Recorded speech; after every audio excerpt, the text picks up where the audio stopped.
In joining Activism Truth, you will help join the long-term goal of having permanent ballot access, where we have enough people joined that we have a critical mass, we can put any initiative on the ballot almost effortlessly using the resources of internet and technologies to connect like-minded people. So please join all the groups promoting the best initiatives across the nation and supporting ballot access around the world. Here you can see the actual text of the legislation for a new investigation. This text has been carefully drafted so that when it is put on the ballot and the voters approve it, it cannot be rejected by the courts. It calls for an independent investigation with a citizens' commission. It's very important you understand the implications of legislation like this and how it could be put on the ballot in any state or city that has ballot initiative rights. Furthermore, 6 states in the nation have the right to citizen grand jury, and it's important that people in those states also seek for organization of like-minded individuals so that they can have the ability to call for a citizen's grand jury to have a true investigation on the crimes committed on 9/11. Please be a part of this historic campaign. The greatest challenge we face that's keeping us from achieving the goals we need for society is simply that the majority of people don't know what ballot access is. We must wake up mass amounts of sleeping people. Even many in the Patriot movement are unaware that they have the ability to supersede their government and fix the problems the government has created. This film is about waking you up so you'll wake up others. 70% of the U.S. population lives in areas that have ballot access. It's time we utilize this ability. If less than 1% of the population wake up and use this strategy, we will create a revolution. This is the website for Activism Truth, the site I created to help consolidate information for people looking to get involved. I am working on a national news archives with information about ballot initiatives, attacks to the process, and initiatives that are filed.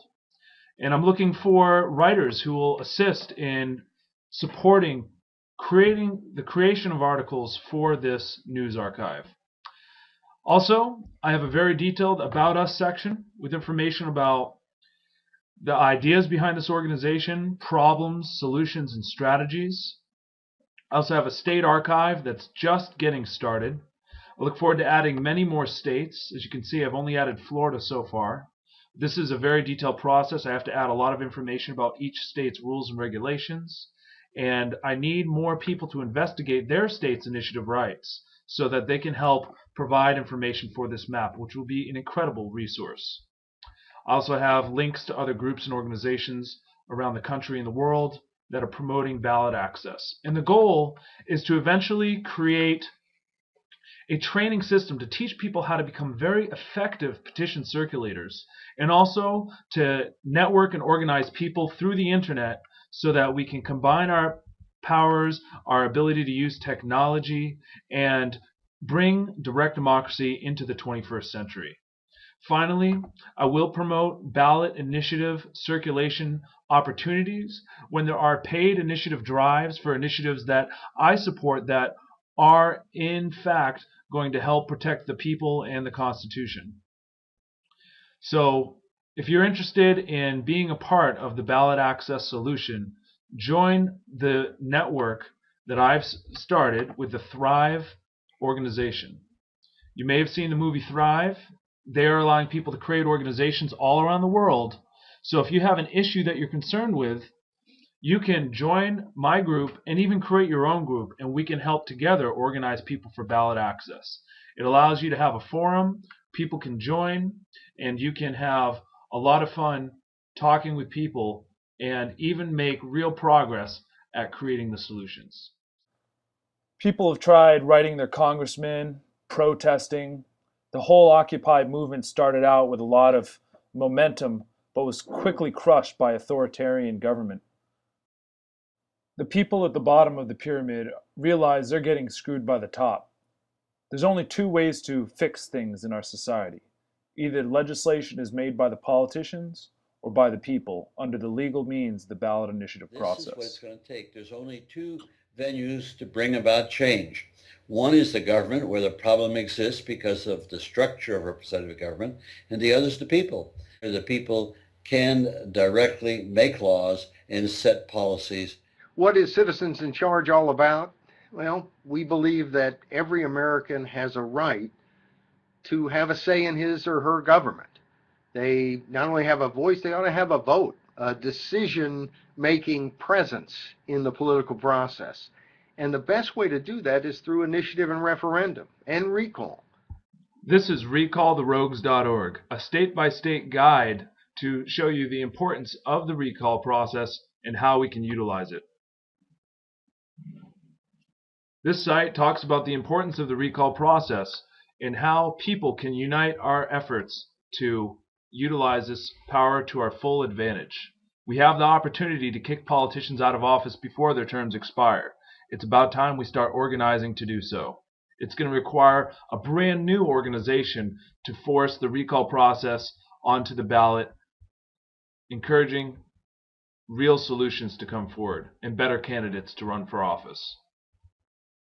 Many states have the recall process. Some states do not have the recall process. We need to strengthen our weaknesses and work with our strengths. The initiative process can empower states without the recall process to regain future rights. Now, we like having legislatures. Americans don't want to spend all day, every day deciding governmental issues. We have lives and jobs and families and many things to do. But we want to have control over our government. We want it to be citizen controlled. That's the whole promise of America, and one of the best ways to have a check on government gone amiss is initiative and referendum, where people can put issues on the ballot to make reforms, to decide important issues. And so we work around the country at the state and local level to protect that process where it exists in 26 states, either have initiative or referendum.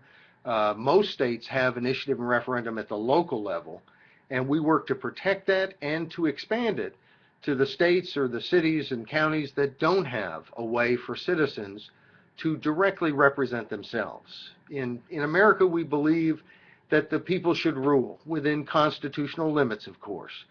Well, within those limits, it seems to me that we have legislatures to represent us. But when they don't do that, either by not passing needed reforms or by passing things that we don't like, we ought to have the ability through direct democracy to put an issue on the ballot, to put a law that the legislature has passed up for a vote. And yet we spend a lot of time battling in legislatures to protect this process because they are out to do everything they can to make it tougher to use. And that's natural because legislators, unfortunately, like most of us, follow their own self-interest, and certainly they have an interest in the monopoly that legislatures have in passing laws. If citizens can check them, that's great for democracy. That's great for having a government that has the support of the people, but it doesn't make an individual legislator any more powerful. It makes them less powerful because they have to listen to us. We like it that way. They don't always like it that way so much. So Citizens in Charge, we work to lobby in legislatures and city councils to protect the process, to expand the process. We also put measures on the ballot. In Washington State this November, voters will get a chance to decide on Initiative 517, which does a number of very positive things for the initiative process. It protects petitioners, people who are out circulating petitions and people who are signing them from harassment. There have been a number of incidents, and this makes it against the law, a misdemeanor, for someone to harass or intimidate, threaten, hit, kick, do anything that would be violent and intimidating to someone who's trying to sign a petition or someone who's circulating a petition. And it also allows, and I think this is probably the most important reform we could have, it allows citizens more time to gather petition signatures. And the reason that is so important is because the shorter the window of time, the more apt you are to have to hire people to get it all done in time. And so it does mean that it's more expensive to qualify an issue, an idea for the ballot in a state in which you have a very narrow window to collect the signatures. In Washington State, it would go from 6 months to a year. And that, we think, will have a very positive impact for especially grassroots organizations that may not have the money to hire petition circulators. The measure also requires that when citizens collect enough signatures to put an issue on the ballot, that it does get voted on, that they can't go to court and block a vote. If there is any part of the measure that's unconstitutional, obviously that will be litigated, but the people get a chance to vote. And the reason that's so important is because oftentimes, whether you pass the law or didn't pass the law, if you can get a vote and get the folks who are running the government, the city council, the state legislature, to consider how the people actually feel at the ballot box, it has a powerful effect. So there have been a number of local initiatives in Washington State that even after they've been struck down, because they were voted on, the city council changed course. There have been other cities where they blocked the vote, and because there's been no vote, the city council has refused to change course. So that's the sort of thing that we think will make the process in Washington State, which is already a good process, much, much better, by giving people more time, allowing more grassroots activity, by protecting people who are in the process and actively petitioning their government, and by giving people a vote and letting the power of democracy provide a way to have the citizens of any given city weigh in a meaningful way. So anyway, that's what we do, and it's a battle across the country in legislatures, but the people in every single state, and we have polled in every single state, the people support this process by 2 to 1, 3 to 1, in some states as much as 7 to 1. And the support for this process happens to be much higher in states that have the process. So it's the kind of thing that the more people are familiar with initiative and referendum, the more they like it.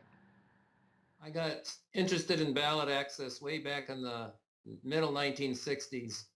I was in political science at UC Berkeley, and I wanted to study who votes for minor parties. I wanted to do a precinct analysis. But I was very irritated and frustrated that there were no minor parties in the ballot in California where I lived.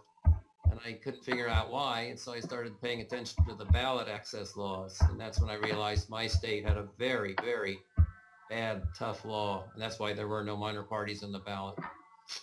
So I found them so fascinating, I never stopped being interested. Yeah, it seems like I think it's the longest running news of ballot access in the country right now. I suppose it is. That's great. This year we've had a very bad bill passed in Idaho to restrict the initiative, and that was supported by the Republican majority. In Arkansas, there's a Republican majority, and Republicans have backed a bill to make it harder to get initiatives on the ballot. Republicans are the majority in Ohio, and they've just passed a bill making it harder for initiatives to get on the ballot. And yet in California, where Democrats are in the majority, they're the party that's trying to make it harder to get initiatives on the ballot, and the Republicans are fighting that. Free and Equal is trying to get enough donations and enough support to have the money to get initiatives on the ballot, and so I'm happy to recommend Free and Equal. This is the website for Free and Equal. Free and Equal is an organization dedicated to providing the public service of organizing people for grassroots candidates. And candidates are put on the ballot through the same method that recalls, initiative, and referendum are put on the ballot, by a signature drive. And what we want is for volunteers to step up and support grassroots candidates and recalls to ensure that we have choices for better candidates year after year.